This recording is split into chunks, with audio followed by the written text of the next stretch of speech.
Diana, the bathroom light bulb burned out. Go buy a new one. Oh, and while you're at it, grab some flour, a large bottle of sake, and a bulk bag of potatoes. You can get them all at the local supermarket, right?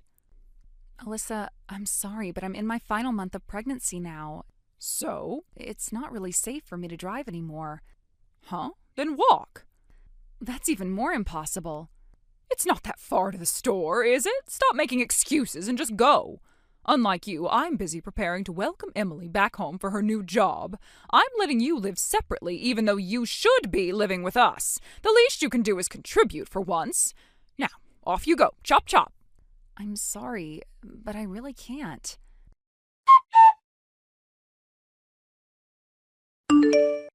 Diana!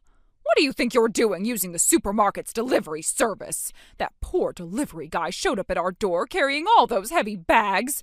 I was shocked. Explain yourself. I'm not sure what you mean by explain. All the things you asked for were heavy. I'm in my last month of pregnancy. Carrying them myself would have been impossible. You should have driven there like I told you. Perhaps you don't realize since you don't drive, but driving at this stage of pregnancy is dangerous. Oh, stop being dramatic. When I was pregnant, I still did all the housework myself. You're just spoiling yourself. If you act like this now, you'll never survive raising a child. Isn't it a mother's duty to protect her body for the sake of her unborn child? What did you just say? I'm sorry, but I'm currently at my prenatal checkup. I expect to be called in soon, so I'll have to end this conversation here. Don't you dare hang up on me. When you get back, I want you to clean the entire house. You can go to your checkup anytime, but the house needs cleaning now. Diana!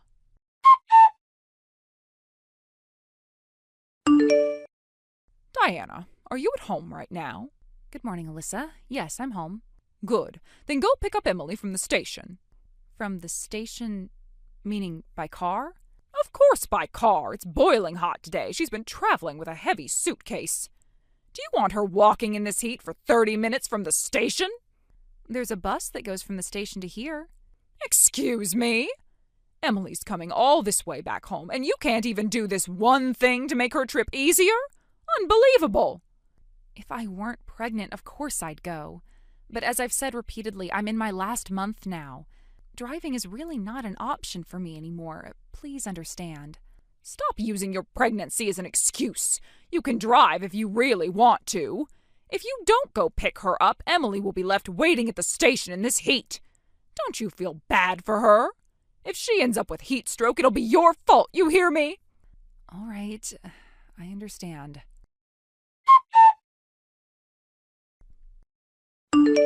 Hi, Mom. It's Emily. Oh, Emily, did you already get to the station? Yeah.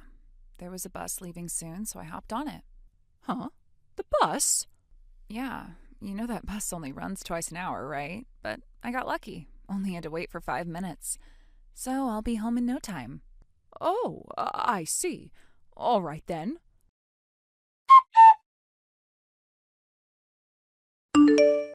Diana?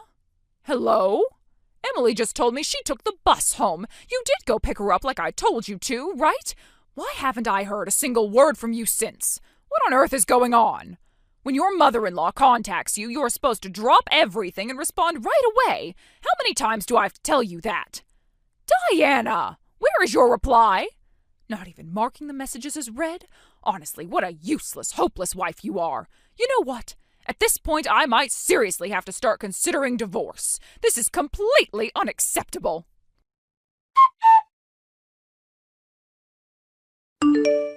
Emily? Hey, Parker. What's up? Hey, Emily! Long time no see since the coming-of-age ceremony, right? Yeah, it's been a while. Wait, is this about the class reunion or something? No time for small talk. I need to get to the point. Okay. Diana, she's your brother's wife, right? Yeah, my sister-in-law. Why? What happened to her? She was just brought into my hospital by ambulance. What? What happened to her?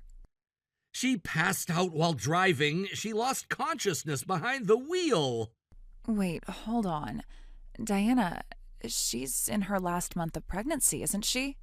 Why was she even driving in that condition?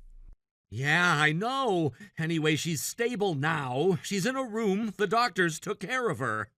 And the baby, is the baby okay?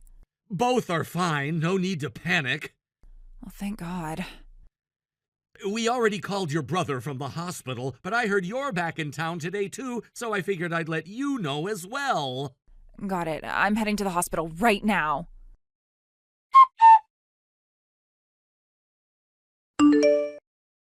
Diana, enough already. Answer me. You are absolutely hopeless as a wife. You know that. Listen carefully. I want you at the house right now. Someone needs to knock some sense into you. Mom? What exactly are you doing to a pregnant woman? Huh? Emily? Yeah, it's me, Emily. I saw Diana's phone blowing up with nonstop notifications and figured I'd check. Turns out, every single message was from you. But why are you the one? Honestly, it's exhausting just seeing them. So let's switch to my phone, okay? It's getting ridiculous. Right.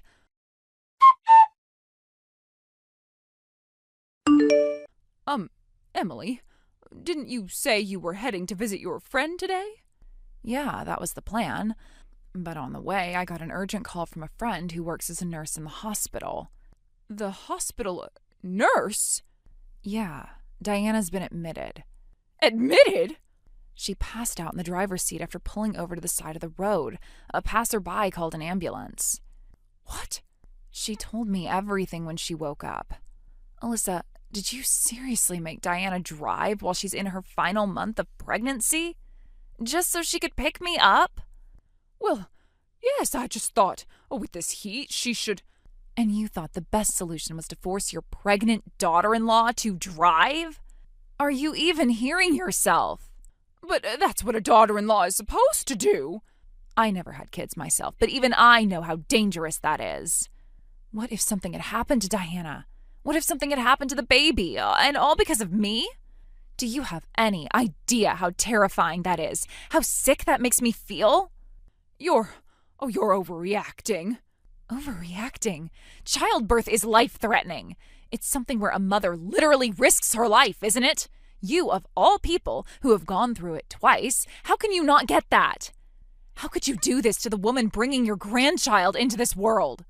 This isn't just some petty daughter-in-law drama anymore. I didn't mean... That's what makes it worse. If you did this without even realizing how cruel you're being, that's even more dangerous. Emily, please, calm down. Oh, by the way, Davis is here with me right now. Davis is there? Yeah, and guess what? He feels exactly the same way I do. He said he'll never forgive you either. No. I'm going back to the house to grab the suitcase I left, but I'm not staying. I'll take everything from my room and move it all to my friend's place. Why are you making such a big deal of this? Because I'm cutting ties with you. What else would I do? What? Oh, and don't bother trying to contact Diana again. I've already made sure she blocked you. No. Oh, this can't be.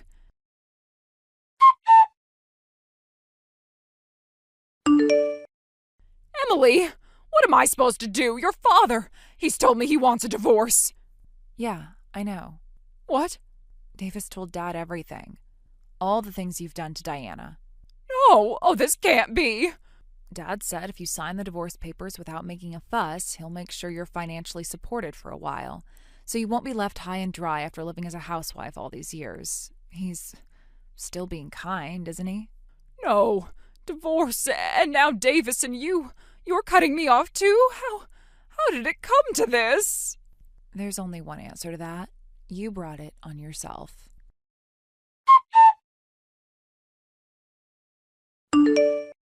I still remember how everything turned upside down in an instant. One moment I was driving, trying to push through another exhausting day. The next, I was collapsing behind the wheel. The stress, the endless emotional strain from the suffocating family politics, the late stages of pregnancy, it all finally caught up to me.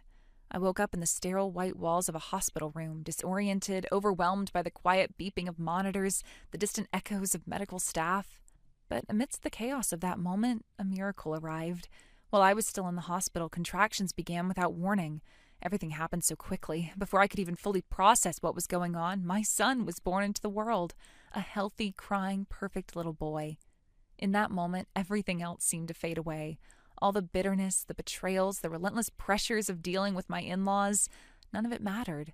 He was here, he was safe, and despite everything, both of us were healthy. That alone felt like the universe was giving me a second chance. When I was finally discharged, I expected to return to the old house near my husband's family home, the same suffocating space filled with ghosts of arguments and unwanted meddling. But instead, I was greeted with something completely unexpected. The address they took me to was in a completely different city, about an hour away from my husband's old family house. It was a fresh start, a brand new apartment, untouched by the poisonous memories of the past, a place where I could finally breathe. I later learned that during my hospitalization, while I was unconscious and helpless, everything had reached its conclusion. My husband and his father had made the decision I had quietly prayed for, but never dared hope would actually happen. They severed all ties with my mother-in-law.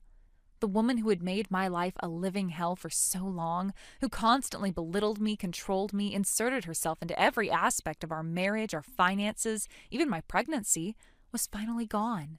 Apparently, my father-in-law had officially divorced her while I was still in the hospital. There were no dramatic scenes, no desperate pleas for reconciliation. It was cold, decisive, absolute. She was stripped of her title, her position, her influence. Worse yet, both of her children, my husband and his sister, turned their backs on her. They declared they wanted nothing more to do with her. She was cut off entirely. The humiliation was public. Neighbors whispered about her downfall. Old acquaintances avoided her gaze. The woman who used to hold court in the family home, who thrived on controlling others, found herself completely alone. And the cruelest twist? The grandchild she had once pretended to look forward to meeting, the grandchild she bragged about to her friends, even as she scorned me, she would never lay eyes on him. She wasn't even given a photo. It was as if she had been erased from our family tree, her existence nothing more than a bad memory we all desperately wanted to forget.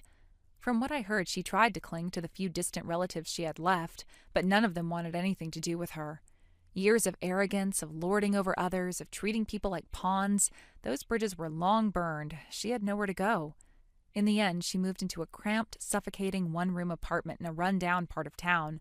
Gone were the fancy kitchens, the designer furniture, the manicured gardens she once obsessed over. Her world was reduced to 4 walls and a stained futon. The lavish lifestyle she had once clung to like a badge of superiority had vanished. Now she lived hand to mouth, barely scraping by on the wages of a part-time job she had no choice but to take at a local supermarket. And even there, the humiliation followed her. Customers whispered, coworkers pitied her. She, who once looked down on people like them, was now among them, lower than them perhaps, for she had fallen from a greater height. It was said that at night she lay alone in that dingy apartment, drowning in regret. She would weep silently into her pillow, haunted by the echoes of a family that no longer existed. There was no one left to lean on, no friends, no children, no spouse. She had gambled everything on control, on status, on pride, and lost. Sometimes I wondered if she deserved even that tiny shred of sympathy. A part of me, the part that had once cried endless nights under her tyranny, felt satisfied knowing that justice had finally been served.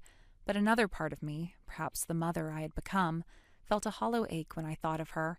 No one, no matter how cruel, deserved such an empty, loveless ending. But life has a way of balancing the scales. While she was facing her solitary, bitter twilight years, I found myself surrounded by warmth. My husband, once suffocated by the oppressive influence of his mother, had changed. The weight of her manipulation lifted, and he became a different man.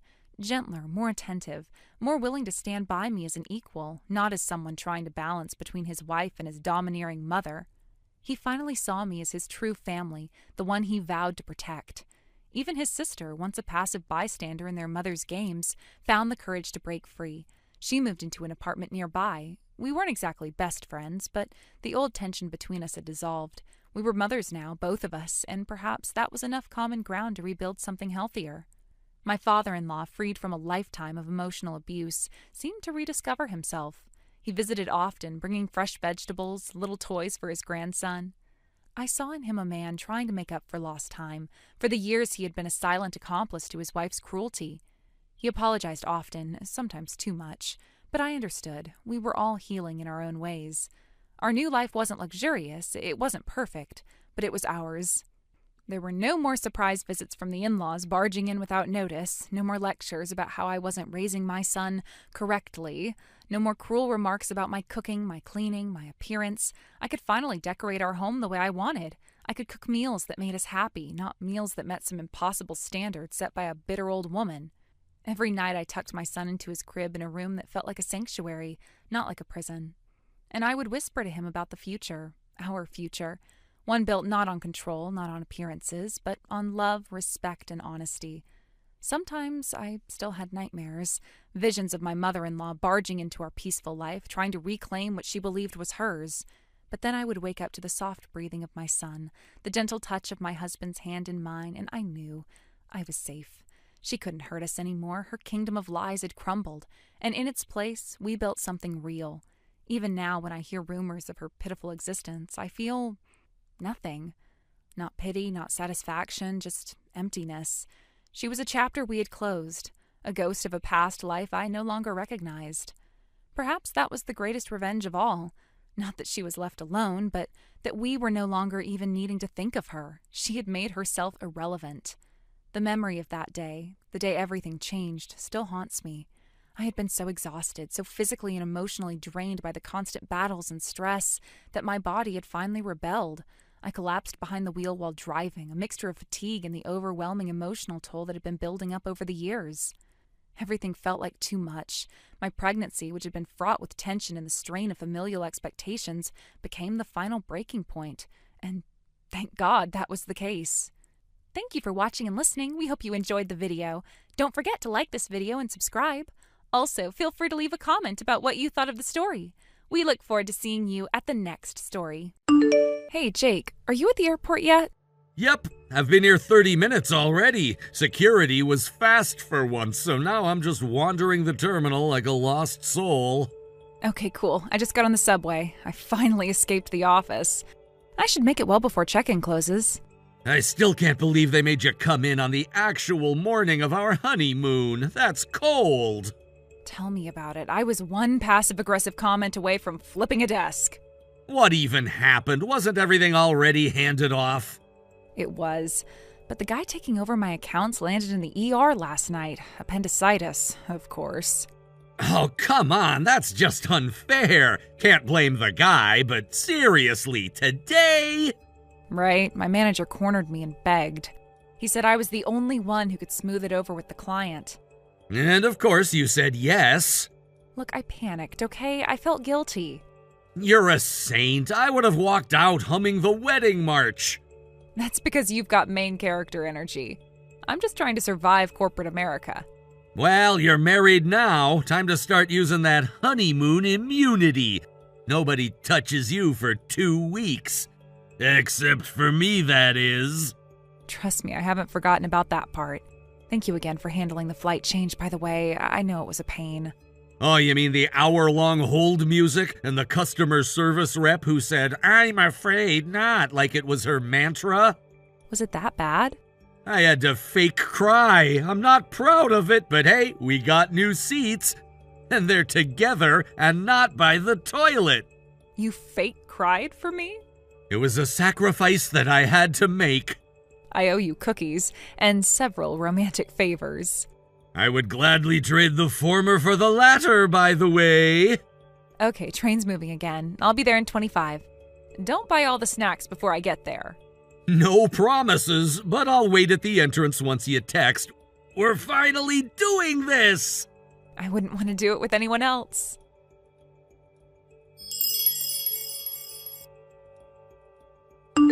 Jake, my precious little angel, I finally found you! You're at the airport, aren't you? Your neighbor, the older lady with the ridiculous yappy little dog, told me everything. You're going on your honeymoon today. How could you not tell your own mother? Are you kidding me right now? You asked the neighbors? You actually went behind my back and dug up our plans from someone we barely know? Oh, don't turn this around on me. You're the one who kept secrets. You cut me off, ignored my calls, and now I find out secondhand that you're flying out of the country with her? That manipulative girl? I stopped seeing you for a reason, Mom. You made it impossible to have a relationship with you. You never respected boundaries, and you never respected Annie. That's not something I can keep overlooking. She's the reason you hate me. I know she is. She has twisted everything. She poisoned you against me with those sad eyes and sweet words. But I know what's really going on. I can see her for what she is. What are you even saying? She's never done anything to you. And you've hated her from the moment you found out she was raised by a single mom. That's it. That was all it took for you to write her off as garbage. Because I know what that kind of upbringing does. It breeds liars. It breeds opportunists. Her mother was probably some shameless adulteress who got caught, and now her daughter's trying to sink her claws into someone decent. My dear son. Her father died of cancer. He was a kind man and a devoted husband. Her mom raised her alone because she had no choice. And I've told you this more times than I can count. And I still don't believe it. That's the difference between us. I trust my instincts, not some carefully rehearsed sob story. I asked for proof and she handed me that phony-looking death certificate. You really expect me to believe that wasn't doctored? It was official, Mom. It had the county clerk's seal and everything. You're so convinced she's evil that you threw it across the room and called it a forgery. And I stand by it. Anyone with a printer and a little Photoshop knowledge could whip that up in an afternoon. You're being played, Jake. She's using you. No, Mom. You're the one who's using me. You've always used guilt and fear to keep me close, but it doesn't work anymore. I married Annie because I wanted to, because I love her. And I'm not gonna keep justifying that to you. Love? You think that's love? Real love is what I've given you since the day you were born. I sacrificed everything for you. My youth, my freedom, my entire future. You owe me more than some hollow ceremony and a woman with a fake past. I don't owe you my life. I don't owe you control over my marriage. You raised me, yes, but that doesn't give you the right to dominate me forever. Then what's left for me, huh? You're all I have. Without you, I'm nothing. Just some discarded old woman in an empty house. That's what you want? What I want is peace, and I can't have that if you keep trying to tear down the person I chose to share my life with. Then I'm coming to the airport. I'm going to pull you out of this madness, even if I have to scream your name in front of every passenger there. You're not leaving me behind, Jake. I won't allow it. For the last time, Mom, leave me alone.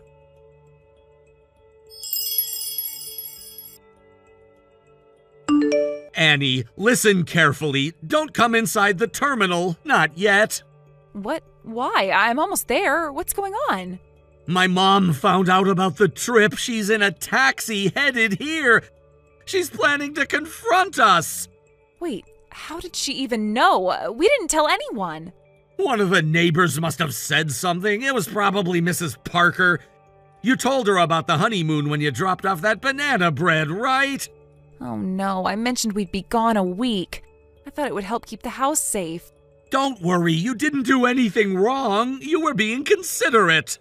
So what do we do? She's probably pulling up soon. Avoid the main entrance, circle around, wait somewhere nearby. I'll find a place to lay low until she leaves. Should I go back home or wait by the departures lot? Departures lot is better. If she sees you, she'll make a scene. We can't risk that. This is unbelievable. She really tracked us down over a vacation? She doesn't see it that way. She sees it as losing control. You sound calm. Too calm. Should I be worried? I'm not calm. I'm focused. You're my priority.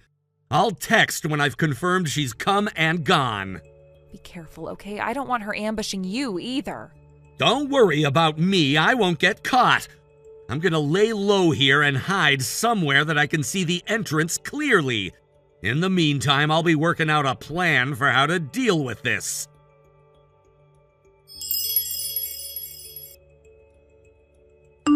Jake, I made it! Can you believe my luck? There was a last-minute cancellation and I got the seat. It was fate. I'm guessing you're already in the air by now, sweetie. Oh, that's okay. I'll be right behind you. Don't you worry for 1 second. I've got a new plan. A brilliant, motherly plan. I'm going to leave that horrible woman behind. I'll rescue you from that awful, vile, son-stealing woman and take you home with me. I'll rescue you from her claws once and for all.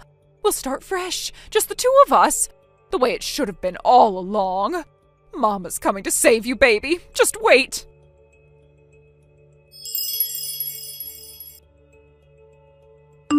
Jake, I just landed. I'm here at Miami International. The plane touched down smoothly, and I marched right off to see your face. But where are you? I thought you'd be waiting for me. I looked around the terminal, and I don't see you anywhere. Are you still on your flight? Did I beat you here? I'm trying to stay calm, but I don't recognize anything in this place. It's noisy and humid, and the signs don't make sense. I don't like this city. You need to come get me, now, and don't bring that woman.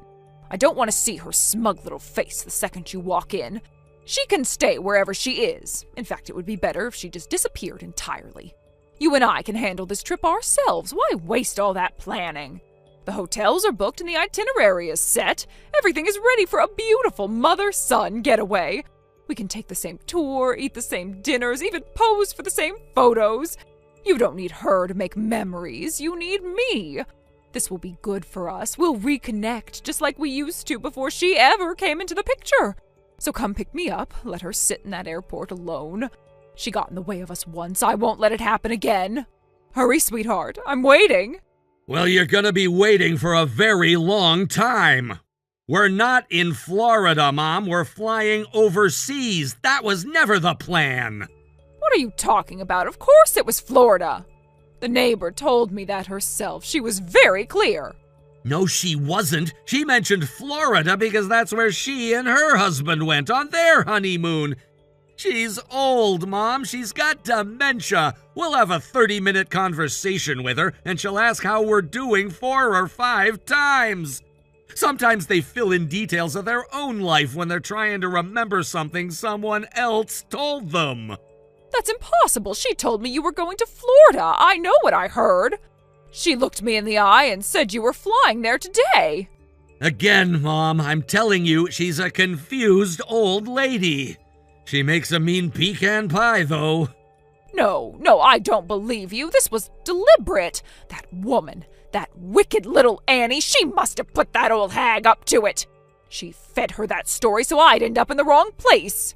You really think Annie somehow got Mrs. Parker to lie to you about our destination just to throw you off? She can't even remember what she had for breakfast. How was she supposed to remember that she needed to hide our honeymoon destination? Don't mock me. It's exactly what she'd do. She knew I'd come after you, so she planted the idea and used that sweet old woman as a pawn. You're making about as much sense as old Mrs. Parker does on most days. Oh, I see it now. It's a conspiracy. Annie, that old woman, and probably half the block. They all want me out of your life. They're trying to erase me, Jake. You erased yourself the moment you made this about control instead of love. I knew she was poisonous. I just didn't realize she was this manipulative. She's turning everyone against me, even you. No, you didn't need anyone's help to do that. You don't get it, Jake. You think this is all a coincidence? That I just magically ended up in the wrong place because of a misunderstanding? Yes, that's exactly what happened. You heard what you wanted to hear and acted without thinking again. No, she planned this. That woman's behind it. She must have hired someone. A private investigator or even a surveillance team. She's been watching me. That's how she knew how to trap me. Are you even listening to yourself? You think we had money to hire some kind of secret spy operation? We're barely done paying for this trip. Maybe she used your money. You wouldn't even notice if she drained your account slowly. That's what leeches do. They bleed you dry while pretending to care. We don't even have a joint account. I'd know if someone was tailing you because they'd probably quit out of sheer exhaustion. I'm serious, Jake. She wants to destroy me, and now she's won. I don't have a hotel, I don't have cash, and I left all my cards at home in the rush. I used everything I had just to get here. Even the taxi drained what little I had left. Then why on earth would you get on a plane with no plan and no backup? Because I thought you'd be here. I thought you'd understand. I thought if I could just see you, you'd remember who really loves you. I do remember, Mom. I remember everything. And that's exactly why I'm not coming. Not this time. Jake, please.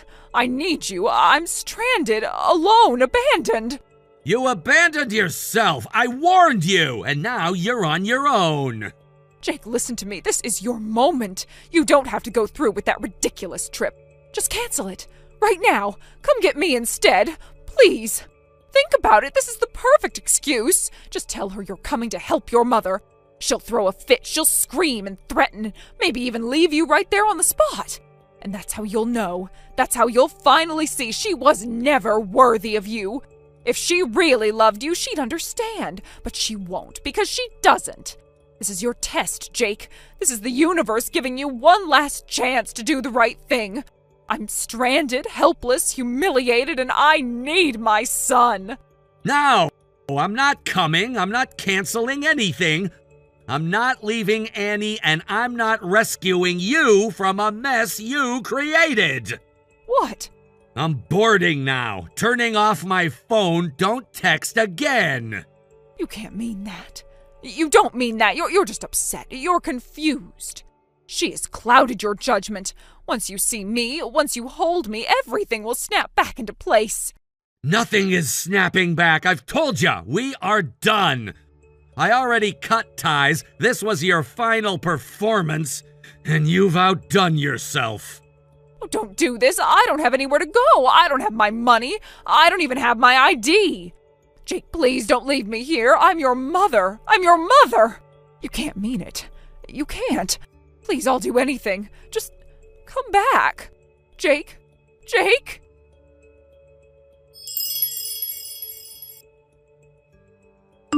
We made it. Annie and I boarded that plane, turned off our phones, and watched the storm disappear beneath the clouds. Our honeymoon was everything we hoped for. Peaceful, beautiful, and completely free of screaming voicemails. While we were away, Annie's younger brother helped us move out of our apartment. Every box, every belonging, every trace of our presence was gone by nightfall. He even texted me a photo of the empty living room. Meanwhile, my mother, stranded and fuming in Florida, had no choice but to call her own mother. Grandma wired her enough money for a hotel, but not without asking why she'd flown across the country without ID or cash. And once she heard the full story, she told everyone, every cousin, every aunt, every uncle. By the time we got home, my mother was a punchline. She didn't take that well. A few days later, she broke into our now empty apartment in a fit of rage. The landlord wasn't amused. He called the police, and now my mom's being sued for damages. I haven't heard from her since, but I imagine she's alone, resentful, maybe shouting at her walls. And for once, that's not my problem. I gave her years of my life, years of guilt, fear, and emotional gymnastics. This time, she got exactly what she deserved.